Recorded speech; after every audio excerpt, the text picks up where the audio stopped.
ശ്രീമന്നാരായണീയം ദശകം 17 ധ്രുവചരിതം ശ്ലോകം 2. അഗജാനന പത്മാർക്കം ഗജാനനമഹർനിശം അനേകദം തം ഭക്താനാം ഏകദന്തമുപാസ്മഹേ. സരസ്വതി നമസ്തുഭ്യം വരദേ ജ്ഞാനരൂപിണി വിദ്യാരംഭം കരിഷ്യാമി സിദ്ധിർഭവതു മേ സദാ. ഗുരുർബ്രഹ്മാ ഗുരുർവിഷ്ണുർഗുരുർദേവോ മഹേശ്വര ഗുരുഃ സാക്ഷാത് പരം ബ്രഹ്മ തസ്മൈ ശ്രീ ഗുരവേ നമഃ. ഓം നമോ ഭഗവതേ വാസുദേവായ. അംഗേ പിതുഃസുരുചിപുത്രകമുത്തമം തം ദൃഷ്ട്വാ ധ്രുവഃ കില സുനേതി സുതോധിരോക്ഷ്യൻ ആജിക്ഷിപേ കില ശിശുഃ സുതരാം സുരുച്യ ദുസ്സന്ധ്യജാ ഖലു ഭവദ്വിമുഖൈരസൂയാ. നമ്മള് കഴിഞ്ഞ ശ്ലോകത്തിൽ കണ്ടു, സ്വയംഭുവ മനുവിന്റെ പുത്രനായ ഉത്താനപാദൻ എന്ന രാജാവിന് 2 ഭാര്യമാരുണ്ടായിരുന്നു, സുരുചി, സുനീതി. അതില് സുരുചിയോടായിരുന്നു രാജാവിന് ഏറ്റവും പ്രിയം.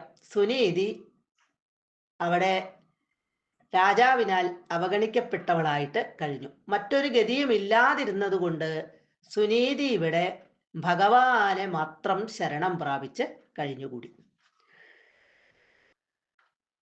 ഇനി ഒരിക്കല് ഇവിടെ സുരുചിക്കൊരു പുത്രനുണ്ട്, സുനീതിക്കുണ്ട് ഒരു പുത്രൻ, കൊച്ചു കുട്ടികളാണ്. അപ്പൊ ഈ കുട്ടികള് വന്ന് അച്ഛൻ്റെ അടുത്തേക്ക് വന്ന് കഴിഞ്ഞപ്പോൾ സുരുചിയുടെ പുത്രനെ രാജാവ് എടുത്ത് മടിയിലിരുത്തി ലാളിച്ചുകൊണ്ടിരുന്നു. സുനീതിയുടെ പുത്രന് രാജാവിന്റെ മടിയിൽ, തൻ്റെ അച്ഛൻ്റെ മടിയിൽ കയറിയിരുന്നാൽ കൊള്ളാമെന്ന് അത്യധികം ആഗ്രഹമുണ്ടായി. മടിയിൽ കയറാനായിട്ടങ്ങ് ചെന്നപ്പോഴേക്കും സുരുചി അവനെ അധിക്ഷേപിച്ചു, വളരെയധികം ശകാരിച്ചു. പിതു, ഒരിക്കല് പിതു അച്ഛൻ്റെ അങ്കേ മടിയിൽ സുരുചി പുത്രകം, സുരുചിയുടെ ആ പുത്രൻ, പുത്രകം എന്നിവിടെ പറഞ്ഞ ചെറിയ കുട്ടിയാണ്, അതുകൊണ്ടാണ് ചെറിയ മകനെ, ആ ചെറിയ കുട്ടിയെ, സുരുചിയുടെ ഓമന മകനായിട്ടുള്ള ആ ഉത്തമനെ, തം ഉത്തമം, ആ ഉത്തമനെ ദൃഷ്ട്വാ കണ്ടിട്ട്, സുരുചിയുടെ പുത്രൻ ഉത്തമനാണ്, ആ ഉത്തമനെ കണ്ടിട്ട്, അച്ഛൻ്റെ മടിയില് ആ സുരുചിയുടെ പുത്രനായ ഉത്തമൻ ഇരിക്കുന്നത് കണ്ടിട്ട് സുനീതി സുത, സുനീതിയുടെ പുത്രനായ ധ്രുവ കില, ധ്രുവനും, സുനീതിയുടെ പുത്രനാണ് ധ്രുവൻ, ആ ധ്രുവനും അതിരോക്ഷ്യൻ മടിയിലേക്ക് കയറിയിരിക്കാൻ തുടങ്ങവേ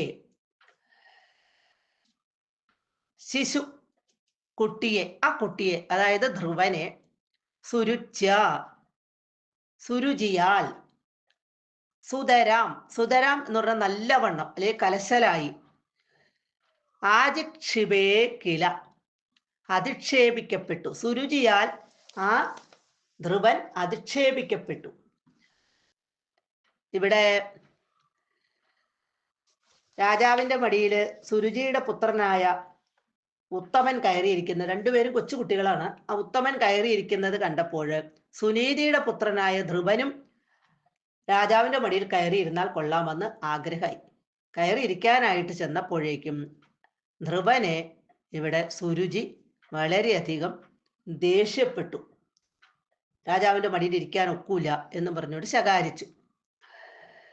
ഭവത് വിമുഖൈ, ഭവത് അങ്ങയുടെ, വിമുഖൈ നേരെ ആഭിമുഖ്യമില്ലാത്തവർ, പുറംതിരിഞ്ഞിരിക്കുന്നവർ, അതായത് ഭഗവാനോട് താല്പര്യമില്ലാത്തവർ, ദുസ്സന്ധ്യജാ ഖലു അങ്ങനെയുള്ളവർക്ക്, ഭഗവാന് പുറംതിരിഞ്ഞിരിക്കുന്നവർക്ക്, ദുസ്സന്ധ്യജാ ഖലു അസൂയ വിട്ടുമാറാത്തതാണല്ലോ.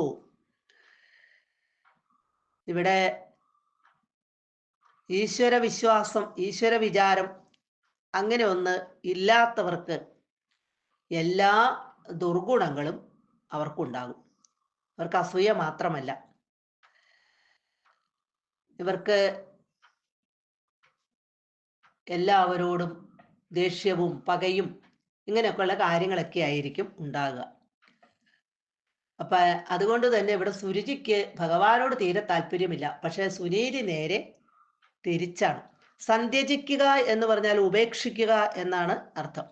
അപ്പൊ ഇവിടെ ദുസ്സന്ധ്യജ ഖലു, അസൂയ ദുസ്സന്ധ്യജ ഖലു, ആ അസൂയ ഉപേക്ഷിക്കുക എന്നത് ഇല്ല ഇവർക്ക്. അവർക്ക് അസൂയ അവരുടെ കൂടെ എപ്പോഴും ഉണ്ടായിരിക്കും. കാരണം അവർക്ക് ഈശ്വര വിചാരം ഇല്ലാത്തവരാണ്. അതുകൊണ്ട് തന്നെ സർവത്ര ഗോവിന്ദ നാമസങ്കീർത്തനം ഗോവിന്ദ ഗോവിന്ദ.